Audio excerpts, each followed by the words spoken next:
Donald Trump announces a 100% tariff on chip imports, but markets are relaxed because there's lots of exemptions. The Bank of England cuts, but only just, and oil prices are falling as OPEC Plus pumps out more crude. That's coming up in our 5 Things in 5 Minutes on Friday, August the 8th. And in part 2 of our deep dive interview with Soni Kumari about India's huge demand for metals, she lays out the opportunity for Australia's exporters. Australia is uniquely positioned to be a reliable supplier for these resources because it has got enormous reserves for important resources which are required for energy transition.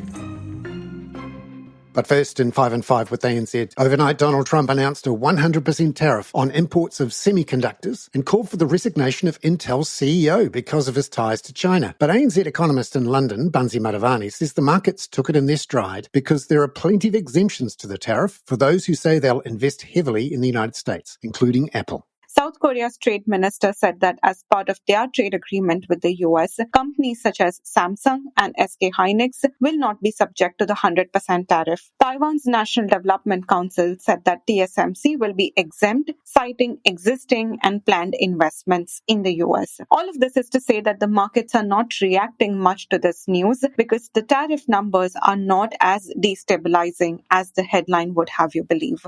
As of 4 a.m. Sydney-Melbourne time, the S&P 500 was down 0.5% and the Nasdaq was down 0.2% after a poorly received auction of US 30-year Treasury bonds. The US Treasury yield for the 10-year rose 2 basis points to 4.24%. The 30-year, though, was flat at 4.80%. Gold rose 0.6% to $3,455 an ounce, while West Texas oil futures fell a further 0.8% to $63.82 US a barrel. More on that later. The US dollar index was up 0.2%, the Aussie dollar was flat at 65.05 US cents, and the Kiwi was up 0.3% at 59.45 US cents. Number 2, the Bank of England cut its key policy rate overnight by 25 basis points to 4.0%, but only after 2 votes by its policy-making committee and an eventual wafer-thin margin of 5 in favour of a cut and 4 voting for a hold. That was the second round. In the first round, 4 went for a cut, 4 for a hold, and 1 went for a 50 basis point cut. Here's Bansi again. This is first time in nearly 3 decades that the MPC has needed a second round of voting to reach a decision. So now while the decision itself on a headline basis was not a surprise, the voting pattern was hawkish and it has raised concerns whether the Bank of England will be easing at all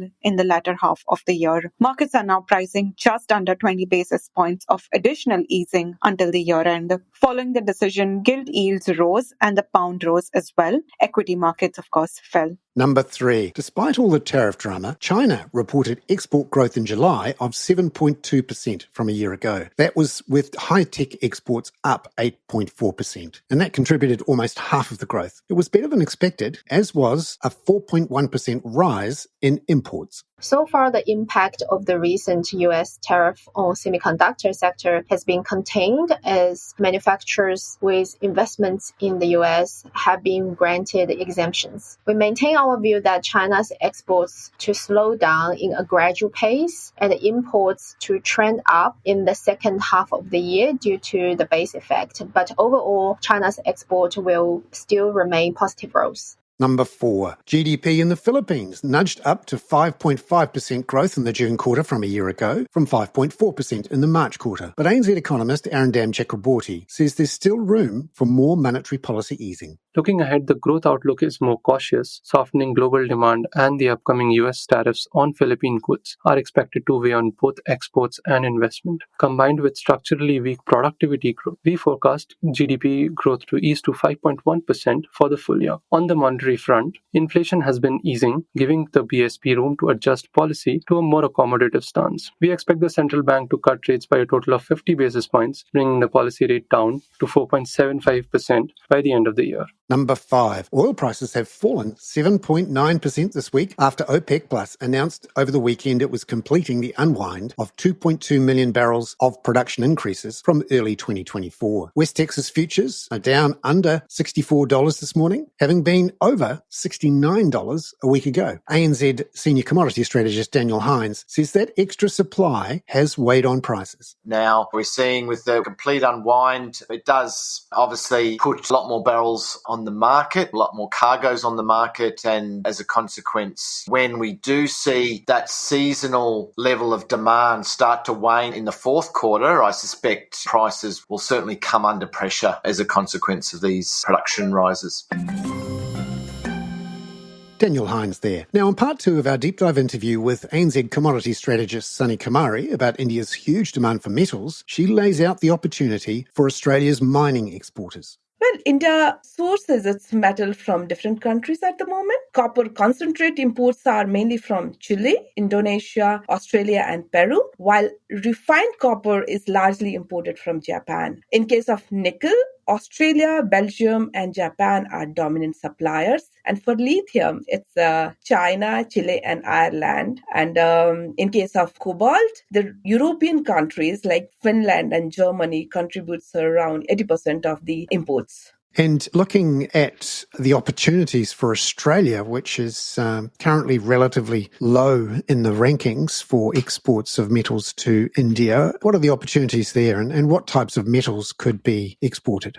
Australia is uniquely positioned to be a reliable supplier for these resources, because it has got enormous reserves for important resources which are required for energy transition. And apart from that, it is also technical know-how, which is quite advanced in Australia. And Australia business condition is also pretty stable. And on top of that, India and Australia also share a strategic trade relationship. But what is the problem here, that despite India and Australia as having a trade relationship signed in 2022, Australia exports only 5% of its total resource and energy exports to India, while China dominates this market. Like 37% of total Australian resources export go to China. But here is our projection.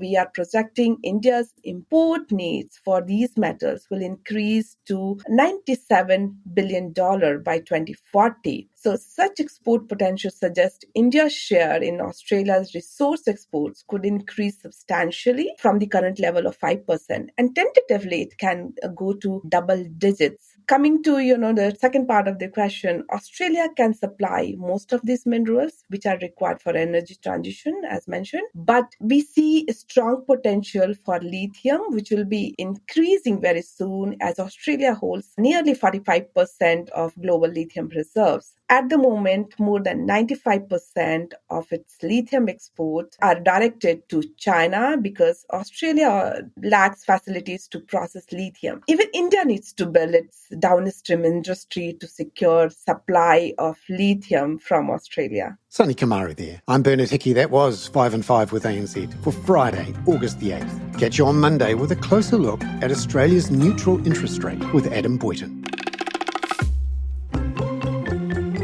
This podcast contains general information only, not investment advice. You should obtain advice for your personal circumstances before making any investment decisions. Please view the podcast disclaimer available via your media player or email.